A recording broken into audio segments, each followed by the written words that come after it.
केरल में विधानसभा चुनाव के लिए भले ही अभी 1.5 से 2 साल का समय हो, लेकिन इसके पहले ही केरल में अब आया राम गया राम यानी कि दल बदलने का काम शुरू हो गया है। केरल में सबसे बड़ा झटका अब कांग्रेस को लगने वाला है।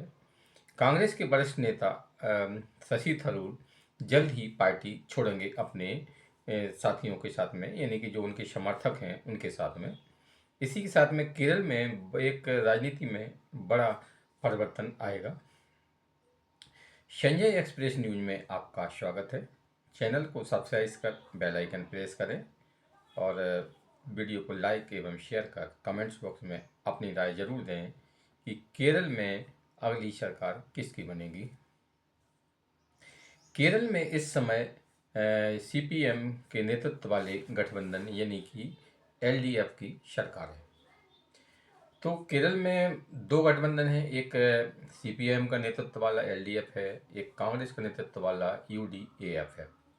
इन दोनों ही गठबंधन के बीच में अभी तक मुकाबला होता रहा है, लेकिन अब इस बार थोड़ा सा माहौल चेंज आया है। पिछली बार सीपीएम के नेतृत्व वाला जो गठबंधन है एलडीएफ, इसने अपने दूसरी बार भी सत्ता में आया था। नहीं तो केरल का इतिहास देखें तो एक बार सीपीएम का गठबंधन सत्ता में आता था, एक बार कांग्रेस का गठबंधन। लेकिन पिछली बार अगर देखें तो कांग्रेस का गठबंधन पिछले चुनाव में डिफीट खा गया था, यानी कि पिछले 10 साल से सीपीएम के नेतृत्व वाला एलडीएफ सत्ता में है। अब एलडीएफ के अलावा यहाँ पर यूडीएफ और एनडीए, तीन गठबंधनों के बीच में मुकाबला होगा। इसी बीच केरल की राजनीति में तब बड़ी हलचल सामने आ गई जबकि कांग्रेस के वरिष्ठ नेता शशि थरूर कांग्रेस आलाकमान से नाराज होकर बगावती तेवर अपना लिए और अब ऐसी भी खबरें हैं कि वे जल्द ही पार्टी छोड़कर भाजपा में आएंगे। शशि थरूर के दाने से कांग्रेस की सत्ता में आने की संभावना पर बुरा असर पड़ेगा। अब हम बात करें एलडीएफ की, तो एलडीएफ जो का वोट बैंक है वो मुस्लिम प्लस हिंदू और ईसाई है, यानी कि एलडीएफ को ईसाई और हिंदुओं का बड़ी तादाद में वोट मिलता है। और कांग्रेस तो केरल में एक मुस्लिम पार्टी बन के रह गई है। यानी कि कांग्रेस का जो मेन वोट बैंक है वो है मुस्लिम।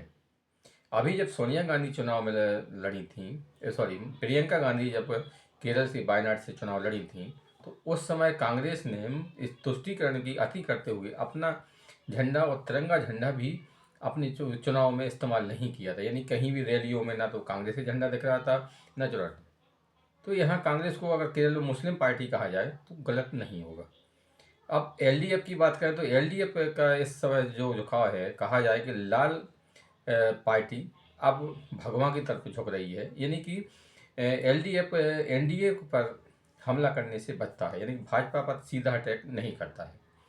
कांग्रेस का कहना है कि एलडीएफ ने भाजपा के सामने घुटने टेक दिए है, क्योंकि जो एलडीएफ है वो उसकी वो मेन वोट बैंक हिंदू है, ईसाई है। तो एलडीएफ नहीं चाहता है कि उनका हिंदू वोट बैंक नाराज होकर भाजपा की ओर जाए, इसलिए वो आरएसएस और भाजपा पर सीधा अटैक नहीं करता है। तो इससे कांग्रेस परेशान है, क्योंकि कांग्रेस को लगता है कि अगर एनडीए और एलडीएफ के बीच में वोट बटेगा, हिंदू वोट बटेगा खास तौर से, तो कांग्रेस के अगले चुनाव में सत्ता में आने की संभावना बन सकती है। लेकिन एलडीएफ कांग्रेस की चाल को अच्छे से समझ रहा है, तो एलडीएफ ने भाजपा और मोदी और आरएसएस पर सीधा अटैक नहीं किया। अटैक तो करता है लेकिन इशारों इशारों में वो करता है, सीधे तौर पर वो मोदी सरकार को निशाना नहीं बनाता है, क्योंकि अब बची खुची अगर लेफ्ट की सरकार है कहीं तो वो सिर्फ केरल है। इसलिए सीपीएम से इस समय कांग्रेस नाराज है। अब कांग्रेस की बात करें तो कांग्रेस का ना तो नेतृत्व केंद्रीय नेतृत्व ढंग का है। ढंग का हम इसलिए कह रहे हैं कि राहुल गांधी कब क्या करें कोई नहीं जानता है ना? और कांग्रेस की जो छवि केरल में है वो एक मुस्लिम पार्टी की है, तो कांग्रेस की ओर हिंदू वोट बैंक तो जाएगा नहीं। अगर हिंदू वोट बैंक एलडीएफ से छिटकेगा तो वो भाजपा की ओर जाएगा। अब मुस्लिम वोटों की दम पर कांग्रेस कभी सत्ता में केरल में आ ही नहीं सकती है। और रही सही कसर कांग्रेस के में जो बगावत हो रही है उसने पूरी कर दी है।